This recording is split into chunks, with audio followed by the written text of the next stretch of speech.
Want to learn how to change Telegram language?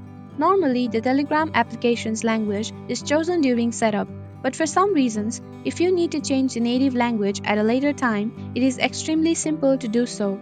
Hello everyone, welcome to Online Help Guide. Today in this video, I am going to show you how to change Telegram language. So without any further ado, let's get started. Open your Telegram on your device. Tap on Hamburger menu at the top left of your screen. Tap on Settings from the panel. On the Settings page, scroll downwards. Under Settings, tap on Language. Tap on button you want to keep language. There you go, the simple steps will show you how to change Telegram language. Thank you for watching Online Help Guide.